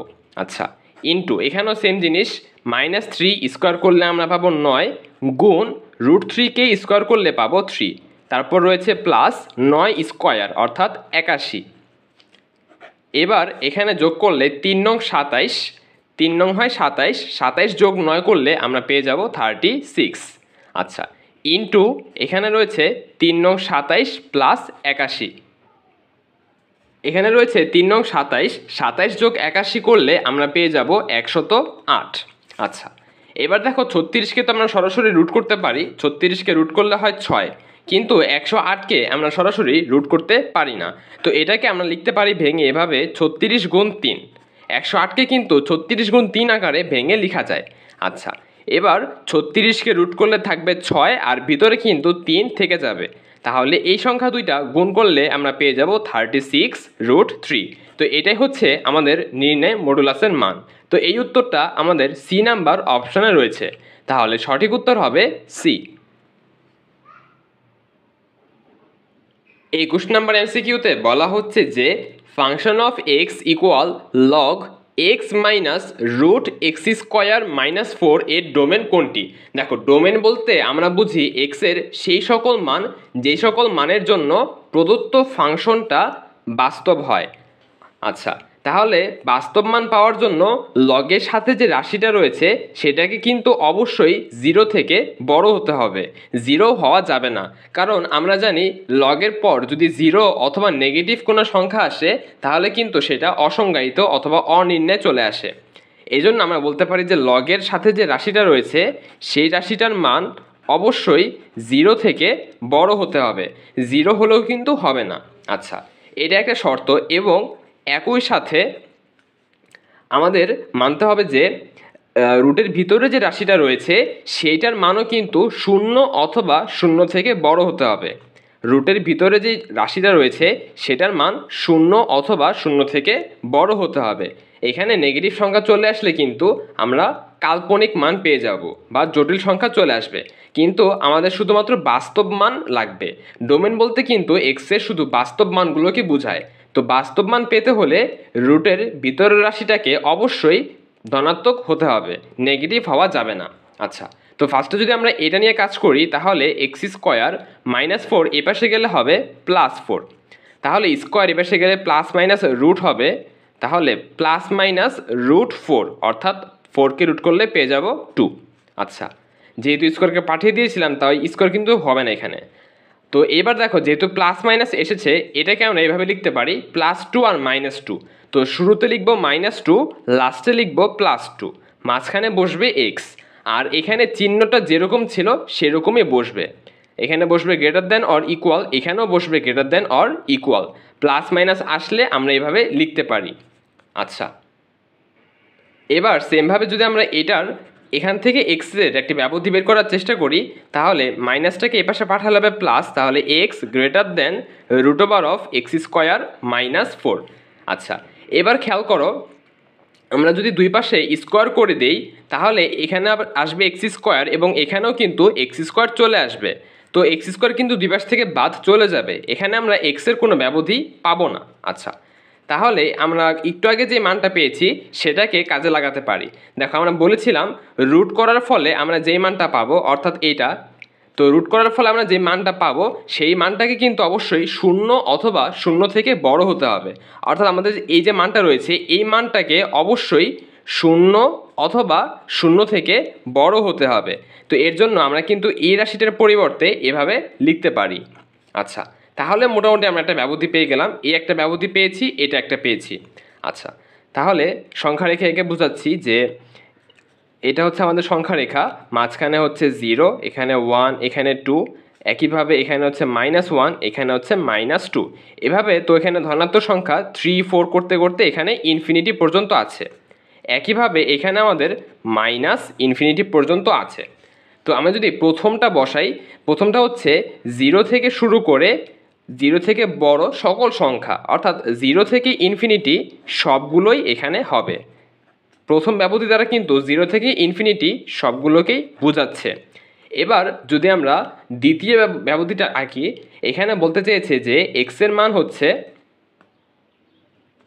মানটা হচ্ছে -2 থেকে ছোট অথবা -2 এর সমান। অর্থাৎ এখানে আমি আরেকটা সংখ্যা রেখে বোঝাচ্ছি। তো এখানেও সেম 0, -1, -2, এখানে হচ্ছে আমাদের 1, 2, এখানে হবে প্লাস ইনফিনিটি, এখানে হচ্ছে আমাদের -ইনফিনিটি। তো দেখো প্রথম অংশটুকু আমাদের বোঝাচ্ছে যে এক্সের মানটা হচ্ছে -2 থেকে ছোট অথবা সমান। তাহলে -2 এর সমান, -2 থেকে এর ছোট যত সংখ্যা আছে অর্থাৎ -ইনফিনিটি পর্যন্ত সবগুলোই কিন্তু এখানে বোঝাচ্ছে প্রথম অংশটি দিয়ে। এক্সের মান হচ্ছে -2 থেকে শুরু করে -ইনফিনিটি পর্যন্ত। আর দ্বিতীয় অংশটি দিয়ে আমাদেরকে বোঝাচ্ছে এক্সের মানটা হচ্ছে 2 থেকে বড় এবং 2 এর সমান, অর্থাৎ 2 থেকে শুরু করে ইনফিনিটি পর্যন্ত। দ্বিতীয় যেটা আমাদের সেটা বোঝাচ্ছে কিন্তু 2 থেকে শুরু করে ইনফিনিটি পর্যন্ত। আচ্ছা, তাহলে আমাদের যে শর্ত ছিল সেটা কিন্তু এই শর্তটাও মানতে হবে এবং একই সাথে এই শর্তটাও মানতে হবে। তো এবার যদি আমরা ব্যবধির দিকে লক্ষ্য করি, তাহলে উভয় শর্ত মানতেছে কিন্তু আমাদের এতটুকু অংশ। দেখো এখানেও কিন্তু আমাদের বোঝাচ্ছে যে 2 থেকে বড় ইনফিনিটি পর্যন্ত, এখানেও বোঝাচ্ছে 2 থেকে বড় ইনফিনিটি পর্যন্ত। অর্থাৎ আমাদের যে এই অংশটা এটা কিন্তু কমন, এই অংশটুকু এখানেও রয়েছে, এখানেও রয়েছে। তো এক্সের মান যদি 2 থেকে বড় হয়ে ইনফিনিটি পর্যন্ত হয় তখনই কিন্তু আমাদের দুইটা শর্ত মানতেছে। তাহলে আমাদের এক্সের মানটা হবে 2 থেকে শুরু করে ইনফিনিটি পর্যন্ত। তো এই জিনিসটাকে আমরা লিখতে পারি এভাবে, থার্ড ব্র্যাকেটে 2, ইনফিনিটি। যেহেতু আমরা 2 সহ নিয়েছি, দেখো আমরা কিন্তু এখানে 2 সহ নিয়েছি, এই জন্য এখানে থার্ড ব্র্যাকেট নিয়েছি।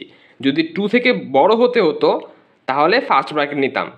আর মনে রাখবে ইনফিনিটির পাশে সর্বদা ফার্স্ট ব্র্যাকেট হয়, ইনফিনিটির পাশে কখনোই থার্ড ব্র্যাকেট হয় না। আচ্ছা, তাহলে এটাই হচ্ছে আমাদের কাঙ্ক্ষিত উত্তর, 2, ইনফিনিটি। তো দেখতে পাচ্ছ এই উত্তরটা কিন্তু আমাদের সি নাম্বার অপশনে রয়েছে। তাহলে বলতে পারি যে সঠিক উত্তর হবে সি। 22 নম্বর এমসিকিউটা বহুপদী থেকে এসেছে। প্রশ্নে বলা হচ্ছে যে এ এর কোন মানের জন্য x² + ax + 3 = 0 সমীকরণটির মূলদ্বয় বাস্তব ও অসমান হবে। তো দেখো সমীকরণের মূলদ্বয় বাস্তব ও অসমান হওয়ার ক্ষেত্রে নিশ্চায়কের মানটা 0 থেকে বড় হতে হয়। সমীকরণের যে নিশ্চায়ক তার মানটা 0 থেকে বড় হতে হয়।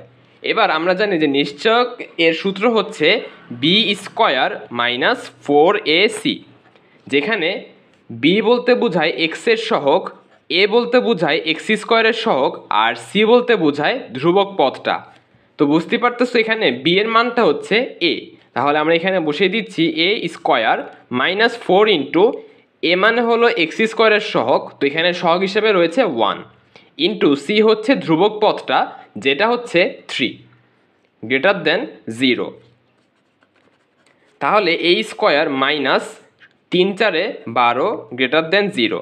এবার -12কে এই পাশে পাঠিয়ে দিলে আমরা পাবো +12। তো এই পাশে স্কোয়ার রয়েছে, এই পাশে গেলে রুট হবে, তাহলে a ± √12। এবার দেখো 12কে রুট করলে আমরা এই 12কে লিখতে পারি 4 × 3। তাহলে 4কে রুট করলে আমরা পেয়ে যাব 2, আর 3কে রুট করলে √3 থেকে যাবে, অর্থাৎ এর মানটা হচ্ছে ±√3 থেকে বড়। তো এরকম প্লাস মাইনাস আসলে আমরা লিখতে পারি -2√3 শুরুতে লিখব আর +2√3 শেষে লিখব, মাঝখানে লিখব a, এবং এই যে চিহ্নটা রয়েছে চিহ্নটা যা আছে তাই থাকবে। আচ্ছা, তাহলে এখান থেকে আমরা বুঝতে পারতেছি যে এর মানটা হচ্ছে -2√3 থেকে ছোট এবং 2√3 থেকে বড়। তো এটা যদি আমরা সংখ্যা রেখার মাধ্যমে বুঝাই তাহলে এটা হচ্ছে আমাদের সংখ্যা রেখা, মাঝখানে রয়েছে 0, এরপর 1, এরপর ধরে নিচ্ছি এখানে 2, তারপর আছে আমাদের ধরে নিচ্ছি যে 2√3। একইভাবে এখানে আছে -1, এখানে আছে আমাদের -2, এখানে ধরে নিচ্ছি -2√3। আচ্ছা, তাহলে প্রথমটা আমাদের বোঝাচ্ছে যে -2√3 থেকে ছোট।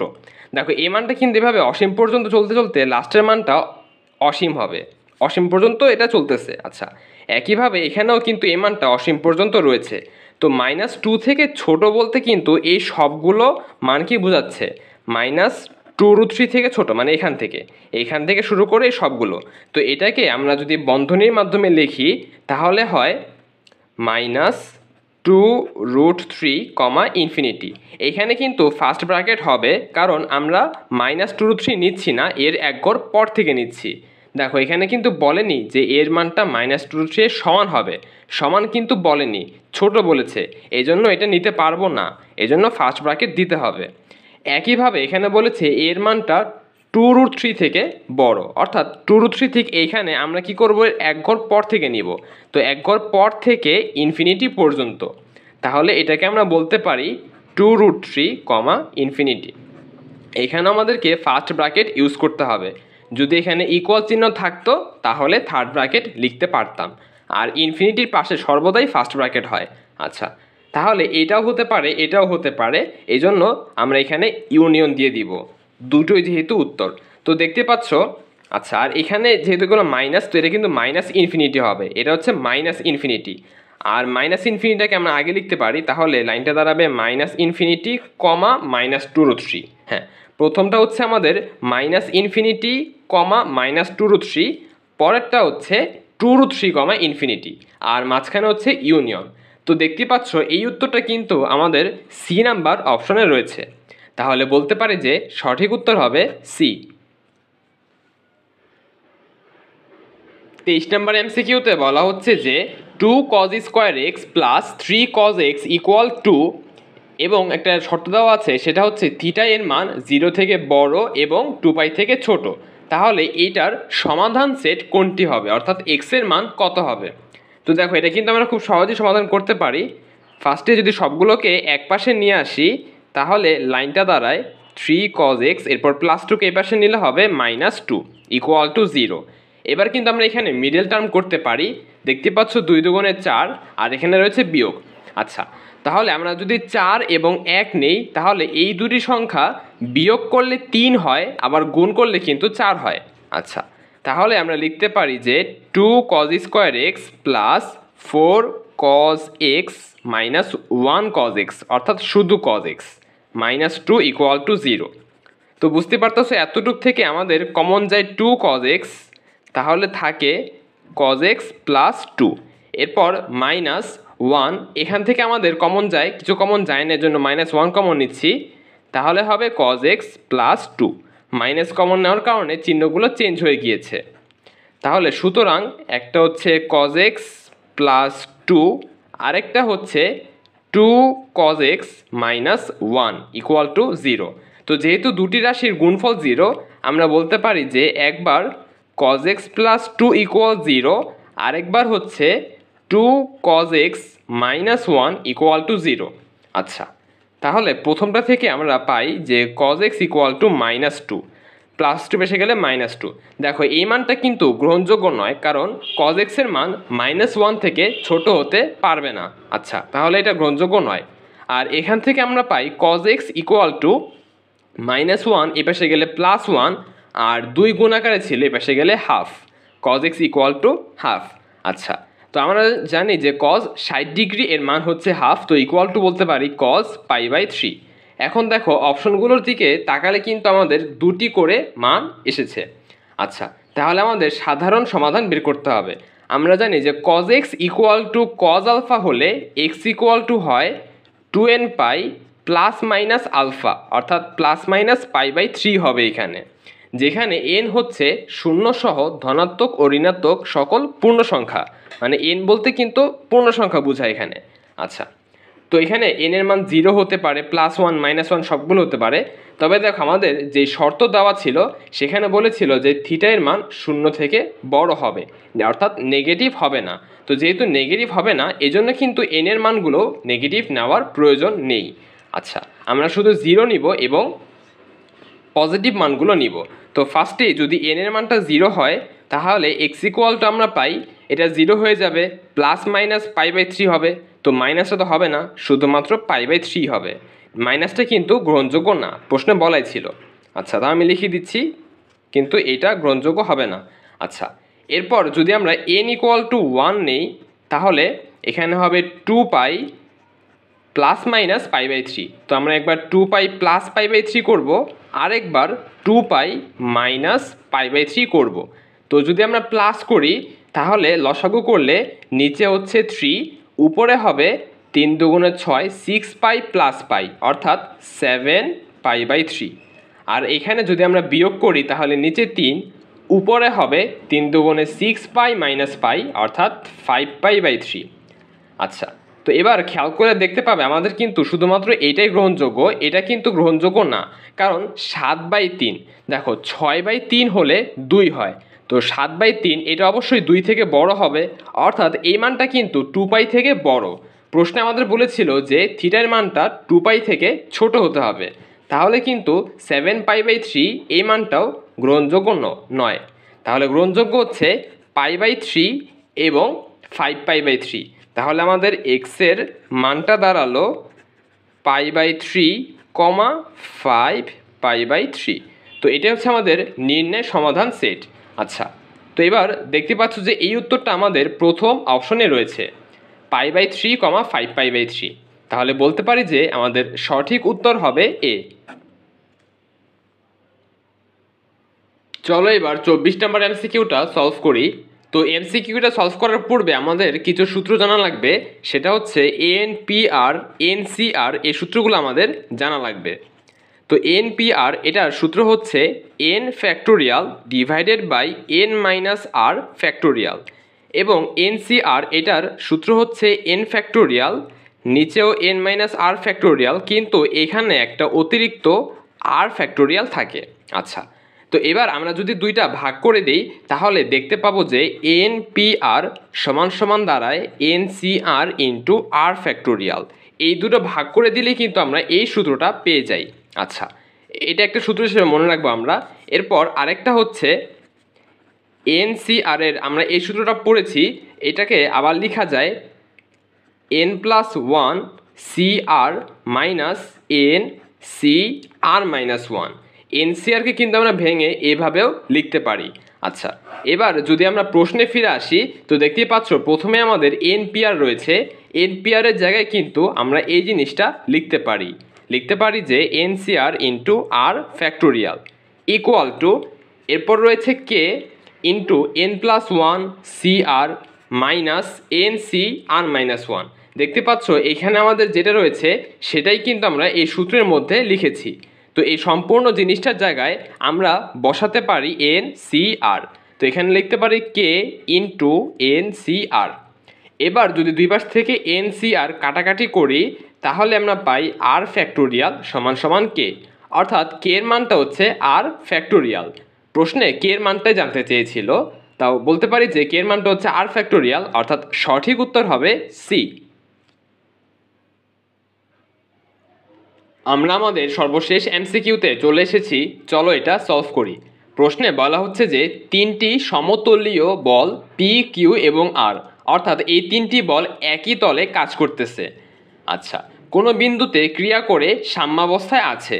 যদি পি ও কিউ এর মান যথাক্রমে 5√3 এবং 5 নিউটন হয় এবং তাদের মধ্যবর্তী কোণ π/2 অর্থাৎ 90 ডিগ্রি হয়, তাহলে আর ও কিউ এর সাথে কত কোণ উৎপন্ন করে, অর্থাৎ আর যে বলটা রয়েছে সেই বলটা কিউ বলের সাথে কত কোণ উৎপন্ন করবে সেটাই প্রশ্নে জানতে চেয়েছে।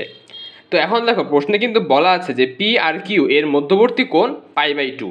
তাহলে আমরা যদি চিত্র আঁকি তাহলে এটা হচ্ছে আমাদের পি বল, এটা হচ্ছে আমাদের কিউ বল, এবং এই দুটির মধ্যবর্তী কোণ হচ্ছে 90 ডিগ্রি। এবং আরেকটা বল রয়েছে আর, সেটা একই বিন্দুতে কাজ করবে এবং সেটা এমনভাবে কাজ করবে যেন বল তিনটি সাম্যাবস্থা থাকে। তো দেখো, যেহেতু সাম্যাবস্থা থাকতে হবে সেহেতু বলটিকে অবশ্যই পি আর কিউ এই দুটি বলের লব্ধিকে আমরা ধরে নিচ্ছি এস। তাহলে আর বলটিকে অবশ্যই লব্ধির ঠিক বিপরীত দিকে কাজ করতে হবে, তাহলে কিন্তু তিনটি বল সাম্যাবস্থা থাকবে। এবং পাশাপাশি যেহেতু তিনটি বল সাম্যাবস্থায়, তাহলে প্রথম দুইটি বলের লব্ধি হবে তৃতীয় বলের সমান। তিনটি বল সাম্যাবস্থা থাকতে হলে কিন্তু অবশ্যই এই শর্তটা মেনে চলতে হবে যে তৃতীয় বলটির মানটি প্রথম দুটি বলের লব্ধির মানের সমান হবে এবং তৃতীয় বলটির দিক হবে প্রথম দুটি বলের লব্ধির ঠিক বিপরীত দিকে। আচ্ছা, তো এবার আমরা দিকগুলো কোণগুলো ধরে নিচ্ছি। আমরা ধরে নিচ্ছি যে কিউ এবং আর এর মধ্যবর্তী কোণ হচ্ছে আমাদের আলফা। এরপর পি এবং আর এর মধ্যবর্তী কোণটাকে আমরা ধরতে পারি বিটা। আচ্ছা, আর পি এবং কিউ এর মধ্যবর্তী কোণ আমাদের প্রশ্নে দেওয়া আছে 90 ডিগ্রি। তাহলে এবার যদি আমরা এখানে সাইন সূত্র অ্যাপ্লাই করি, তাহলে পি ডিভাইডেড বাই যখন পি নিয়েছি তাহলে হবে কিউ এবং আর এর মধ্যবর্তী কোণ অর্থাৎ সাইন আলফা। এরপর যদি আমরা কিউ নেই তাহলে হবে পি এবং আর এর মধ্যবর্তী কোণ অর্থাৎ সাইন বিটা, ইকুয়াল টু যদি আমরা আর নেই তাহলে হবে সাইন পি ও কিউ এর মধ্যবর্তী কোণ অর্থাৎ 90 ডিগ্রি মানে π/2। এবার যদি আমরা মানগুলো বসিয়ে দিই তাহলে পি এর মানটা আমাদের প্রশ্নে দেওয়া আছে 5√3 নিউটন। পি এর মানটা ছিল 5√3 আর কিউ ছিল 5। তাহলে এখানে বসবে 5√3 divided by sine alpha equal to হবে 5 ডিভাইডেড বাই সাইন বিটা। আচ্ছা দেখো, আমরা কিন্তু এখনও আর এর মানটা জানি না, তবে আমরা খুব সহজেই কিন্তু আর এর মানটা বের করতে পারি। আমরা বলেছিলাম যে আর হচ্ছে, আর এর মান হবে পি ও কিউ বলের লব্ধির সমান। তাহলে পি আর কিউ যেহেতু লম্ব বরাবর কাজ করছে, পরস্পর লম্ব বরাবর কাজ করতেছে, তাহলে এদের লব্ধির সূত্র হবে √p² প্লাস কিউ স্কোয়ার। তো আমরা সরাসরি এদের মান বসিয়ে দিচ্ছি। পি বলের মানটা হচ্ছে 5√3, তাহলে এখানে হবে 5√3² প্লাস কিউ বলের মানটা হচ্ছে 5, তাহলে এখানে হবে 5²। এবার 5কে স্কোয়ার করলে পাই 25, √3কে স্কোয়ার করলে পাই 3, তাহলে 25 গুণ 3 করলে আসে 75 প্লাস 5কে স্কোয়ার করলে আমরা পাই 25। এবার দেখো 75 যোগ 25 যোগ করলে আমরা 100 পাবো এবং 100কে যদি আমরা একই সাথে রুট করে দিই তাহলে পেয়ে যাব 10। এটাই হচ্ছে আমাদের আর বলের মান। তাহলে আর এর মানটা হচ্ছে 10। আর নিচে যেহেতু সাইন π/2 অর্থাৎ 90, তো নিচে 1 হবে, 1টা আর লিখতেছি না। আচ্ছা, এবার দেখো প্রশ্নে কিন্তু আমাদের আলফার মানটাই বের করতে বলেছিল, অর্থাৎ আমরা বলতে পারি যে এইটা সমান সমান 10। তাহলে সাইন আলফা সমান হবে 5√3 ডিভাইডেড বাই 10, 5√3 ডিভাইডেড বাই 10, তাহলে কাটাকাটি করলে আমরা পাবো √3/2। তাহলে আলফার মানটা দেখো, আমরা জানি যে সাইন 60 ডিগ্রির মান হয় √3/2, তাহলে কিন্তু আলফার মানটা 60 ডিগ্রি চলে আসে। তবে খেয়াল করো, এখানে আমরা বুঝতে পারতেছি আলফার মানটা কিন্তু সূক্ষ্মকোণ হবে না, এটা হবে স্থূলকোণ, অর্থাৎ 90 থেকে বড় হবে, 90 থেকে বড় হবে এবং 180 থেকে ছোট হবে, অর্থাৎ আলফার মানটা অ্যাকচুয়ালি দ্বিতীয় চতুর্ভাগে অবস্থিত। তো দ্বিতীয় চতুর্ভাগের বেলায় আমরা এভাবে লিখতে পারি যে পাই মাইনাস π/3, 180 মাইনাস 60 ডিগ্রি।